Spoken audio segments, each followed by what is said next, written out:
everybody and welcome to another Wednesday video with your on-screen friend Zahar Panda. So in case if you wondered how I ended up in America, here's the video for you. So it all started when I was in the 9th grade and I was deciding what I want to do after I graduate school. So I knew for a fact that I wanted to be in the entertainment industry, so I started looking at universities in Russia. And unfortunately there are such a limited amount of those universities in Russia, so you either need to pay a lot of money to get into one or be super extra talented. And I knew I wasn't that talented. So I found a college in America that was providing acting classes and was not that expensive, and my parents gave me a green light for it. So I started taking English courses to help me with my future need of English. And as I was getting closer to graduate school, I started dealing with all the legal stuff. My dad gave me the full responsibility to deal with this stuff by myself. And as a big procrastinator I did it last minute. So my visa appointment to see if I will get visa or not was 2.5 weeks prior to my actually booked flight. So my flight to go to America and from America was already paid for, but I still didn't know if I was able to go anywhere. So the whole experience in the American embassy in order to see if I'll get my visa or not was completely horrifying. I can talk about that for hours, so if you're curious to know about that, comment down below. But as you can see, I did get a visa. So there I was, a 17-year-old girl traveling to America by herself without knowing anybody in another part of the world. In order to make the flight a little bit cheaper, I had to travel from Moscow to Amsterdam to Portland and to Fresno. And I had this little guy to keep me company. And the whole flight, I wanted to cry so bad, but I didn't want to cry in front of other people. So you know that feeling when you suppress your tears for way too long and it's like, it's all in your throat and it hurts so much? The whole experience traveling alone was quite horrifying to me. I remember seeing that I put my bag somewhere and it said Salt Lake City there, and for some reason I thought that my bag is gonna be gone to Salt Lake City for some reason.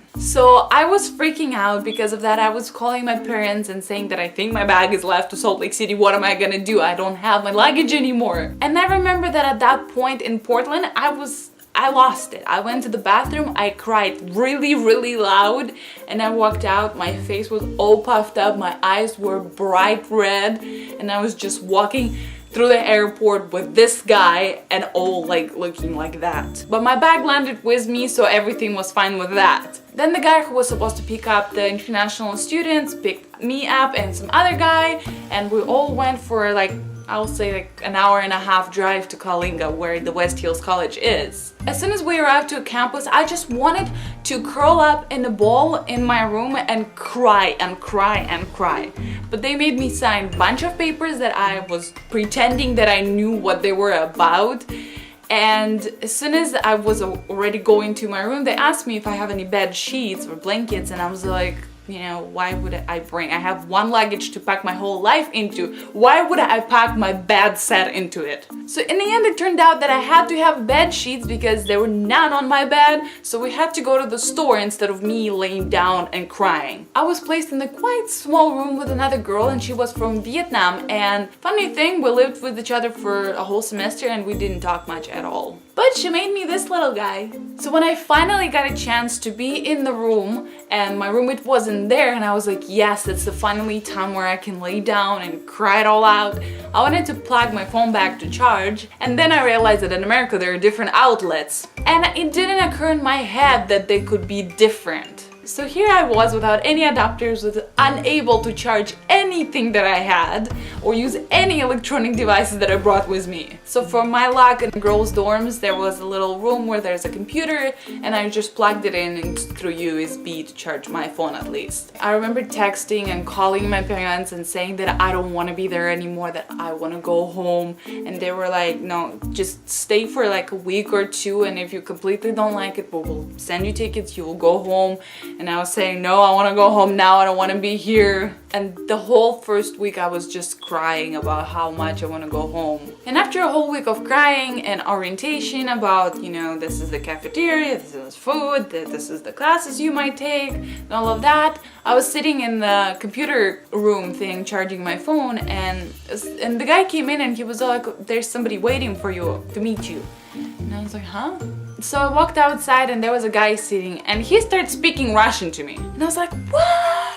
So apparently there was a Russian guy who was already there for a whole semester, and he came back from summer vacation back to study, and that just completely changed my whole outlook on the whole thing. So he kind of took me under his wing, and he's just like, you know, was going with me everywhere and introducing me to new people, so I wouldn't be in the room all the time all alone. But the only problem with that was that I was speaking Russian majority of the time because I was hanging out with him so much. So for the whole first semester, my English didn't improve much. Even though when I first got here, I was able only to construct the little tiny sentences like I like cats, I like dogs.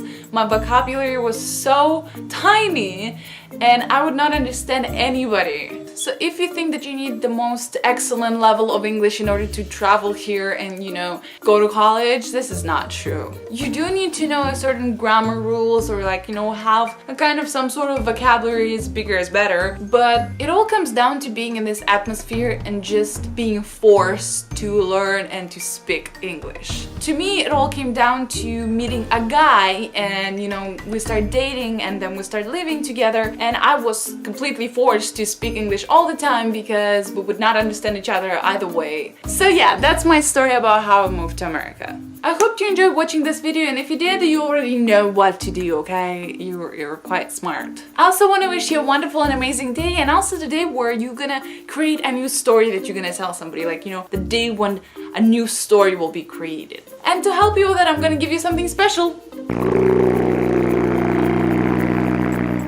If you're not subscribed to my channel, here's the button that you need to click in order to do so, and here's my previous videos that you might find really interesting. And just remember that you're an awesome potato, and you know what awesome potatoes do?